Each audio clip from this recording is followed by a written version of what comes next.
You got a job, you posted on LinkedIn, congratulations, you got a few likes and comments, and now I want you to listen to me because I want to share with you 5 things that you need to start doing today in your new role. Otherwise, in a few years, you are going to say to yourself, why I haven't done this? Why I'm now here and no one told me to do this? I'm going to tell you right now. So take a piece of paper and pen and take notes and follow these 5 things that I'm going to share with you today. So let's start with the beginning. The very first one is the training. When you start a new job, you are going to hear a lot of new words and you go to the meetings and you just don't know what they are talking about. But in a few months, it starts to click and you understand what they are talking about. But the first 6 months, don't just say, I'm going to go to the work and get the training and just work a little bit off of that training and then just keep trying this 7:30 to 5 and then next day and the next day. If you're going to start doing that, then you are going to miss out because it takes forever for you to finish those trainings. And what I recommend you to do, and I do it myself and I tell the people who start a new job, is to work off shift a little bit. And you don't need to announce it. You don't need to tell your manager that you are doing this. This is for your own learning. So you take a few hours off the shift and try to rewatch those trainings. You have recorded a few trainings possibly. So you are going to make one slide off of that for yourself. So the next time you don't have to go through a 4-hour training to understand what you need to do. And you do it on your own way without someone pinging you. It's just in your time. And also sometime during the weekends, you need to also doing that. And this is just for the first 6 months. Sometimes people say the first year. This is just to get the hang of your work and become independent as quickly as possible. So this is the whole point of it. You need to grab a good sense of what you are doing. And if you are going to stick to the training during those hours that you are working, it might take you 4 to 5 years to be independent. So that's why I recommend you to take some time off shift the first 6 months and try to do the training, do it on your own way, take those time and just learn what you need to learn. So this is my recommendation to you. Don't just stick to those trainings during the work days. And again, this is just for the first 6 months. The next one is as soon as you have the very first one-on-one with your manager, you are going to ask this question. What are the promotion criteria? If you are grade 7, for example, and you want to go to grade 8, what are those promotion criteria? And usually companies have some bullet points and those are very vague. This is as broad as possible because they want to share it with anyone within the company. But you are going to ask your own manager, tell me what are the measurable results that I need to do? What are the tasks that I need to finish to get to the next level? And you might say, oh, this is too soon. I just started. No, I drew this doodle for my newsletter. This is going to capture the main idea. If you don't have that vision, if you don't know what are those criteria to go to the next level, then you don't know what you are shooting for.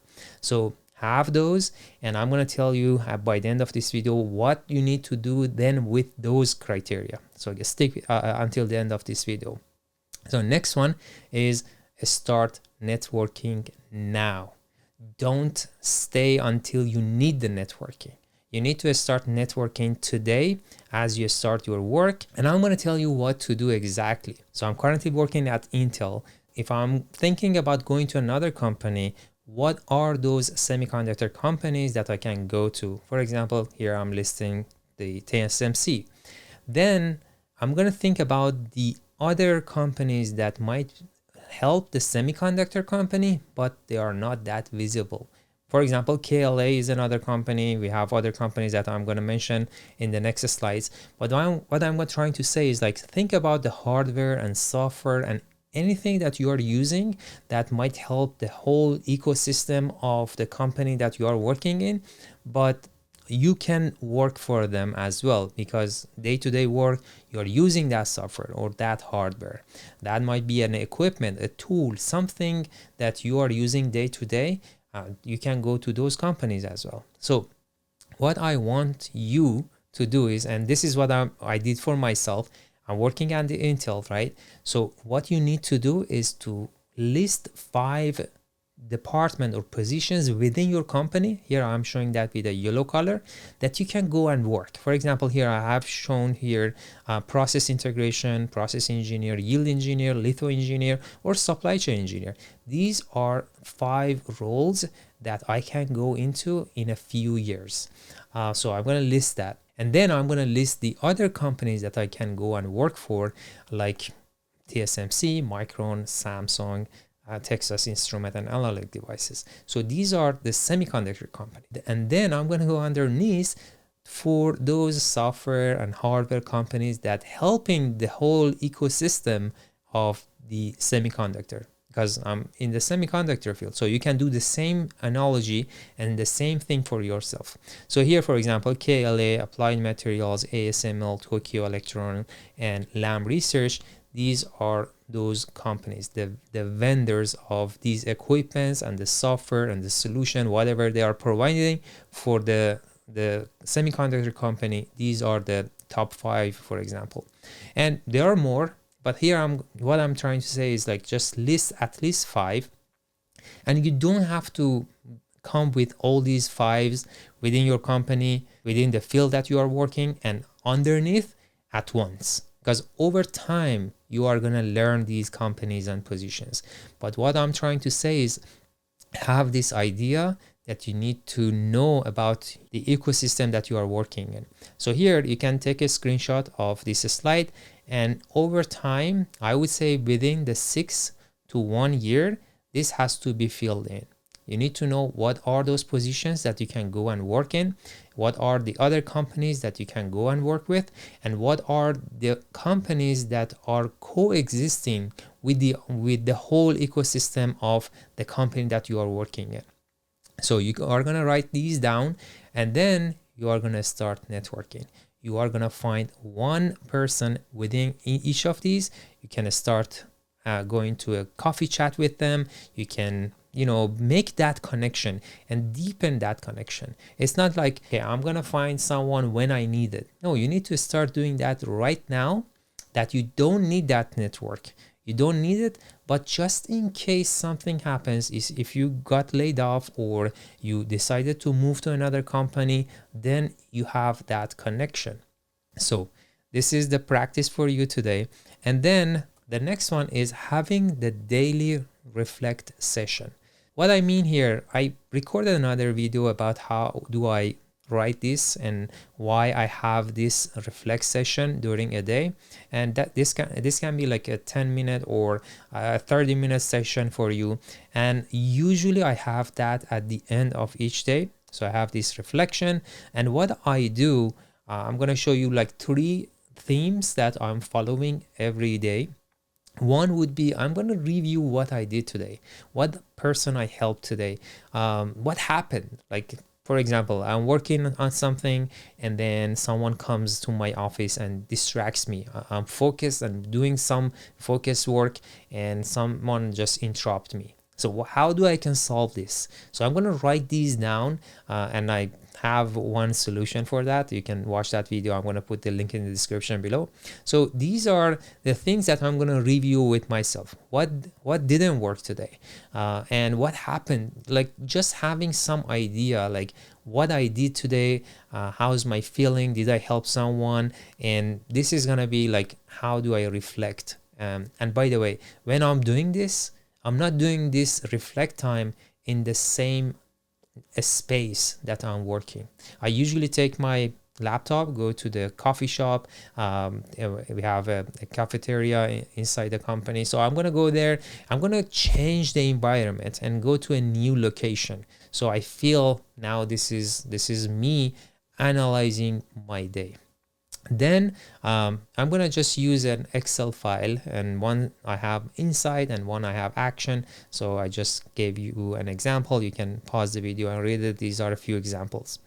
Then I'm going to think about the grade. How do I can go to the next grade? What work I did today that qualifies me to go to the next grade? And of course, you can't have one big things done during a day to be qualified. This is impossible, right? But you can have a situation like this. You can have a situation that you own something. The ownership matters when you work. You take a piece of project or a project and you own it, meaning even though you don't know how to finish it, even though you don't know how this is done, you own it and you go figure it out and you learn how to finish it. You need to chase someone, you need to ask a few people, you need to email, you need to bug people and then figure it out. That's the ownership. Ownership doesn't mean that you need to know everything about it. And ownership means you need to know enough to just go and chase and find the solution. Then what are those actions? So here I wrote the situation, your ownership, and then action, and then what scope and influence you had on that piece of project, and then what was the measurable impact, and how this can help you to show it off for going to the next level. And you're going to have one a slide and you're going to just put these over there. So usually I have this in the same Excel sheet, but every month I'm going to go through the grades, because on one, if I'm going to show you this Excel file one more time, I'm going to write it on the inside column, but on the action, I'm just going to write simply grade, because I can just filter the word grade and just see all the things that are related to grade and make one slide. You need to make your case strong, so the next time that you are going to go and talk to your manager, you have a strong case to demonstrate and say, I have done these are the measurable impacts, and these are my ownership. So you are going to present yourself and you are gonna just defend your ownership and what you have done and the things that qualifies you for going to the next level. And again, little things during day might not make sense, but over time when you write these and then you filter for grade, you can give it to any AI, you can make a very strong bullet point out of that. So that's about the grade. So every single day you have to do this, and it doesn't mean that every single day you have something related to grade. You may not have anything, but this is just a practice that you are going to follow. You say, okay, today I haven't done anything related to grade. That's okay. You might do it tomorrow. But having that daily while your mind is fresh, you can remember things, you can just write it down. And the next one is about the resume. So I'm going to just think about everything that I have done today that I can put in my resume. And you have to do it fresh, because if you say, I'm going to do this next week or next month, you are going to forget. The details fade away and you don't recall what you have done. And you might say, the things that I have done today are tiny. They are not one bullet point, but that's okay. You put it on the inside column. So again, here on the inside, you are going to write what you have done. And then on the action, you just write resume. And then next time that you want to update your resume, you just filter the word resume. This is the same idea as the grade. And you're going to just filter for resume. And then you are going to see all these little logs of the resume worthy things that you have done. And then if you are going to use any AI, you can turn these to 2 to 3 bullet points. So that's the whole idea. While your mind is fresh, you are going to write it. And these are the 3 things that you need to do every single day. You review about your work, you think about what you have done related to your grade, and then you are going to write down the things that are resume worthy. And again, these might be little things, but that's okay. These might be a block, a Lego block that you are going to build a wall with it. But if you write it today, then you can build that wall. You can build that a strong bullet point down the road. And in a few years, you are going to forget it. And you can use these for your performance review, your quarterly review. You know, we have those in the corporate environment. And if you don't write these daily, then you don't recall in 3 months what you have done today. So use these, and you can use any AI. If you have any criteria for the performance review, you can give it to the AI and you can copy the logs of what you have done, and then just make your case much more stronger. So the next time that you need to write down your performance review, you are not crying and say, oh, what I have to do, I hate doing this. You have everything done today. You have written everything. You just need to give it to an AI and make your performance review even better with the details and all these little things that you have done. All right, going to the last piece is the daily plan session. So I have that as well. At the end of each day, I'm planning the next day. And these are not like super rigid. I know what I'm going to do the next day, just because when we have the morning sync, then I'm going to tell them what is my plan for today. If they are going to say, let's work on something else, I'm fine. I'm going to just switch and work on something else. But if I don't know, then they are going to just tell me something to do. And then I have my own actions that I need to do, and I'm just going to put them aside, and then I have to do them off the shift or weekends, and then just you are going to start, this is just a recipe for the burnout. So you need to know what you are going to do tomorrow, and you are going to block those times on your calendar, and you are not going to be available during those times. So you are going to do some focused time to work on those tasks. But during the morning syncs, if you don't have those, then they are going to just drive you to any direction that they can. So you can present and say, these are my plans for today, but be flexible to change them, and give one priority, get another one. Just don't stack all the priorities on top of each other. Just trade them. Say, okay, I'm going to give you this one. I'm going to take this one as my priority. And now about the focus log, I made a separate video on how do I log my focuses. And I'm going to put the link over here somewhere, and you can go and watch that video. See you in the next one.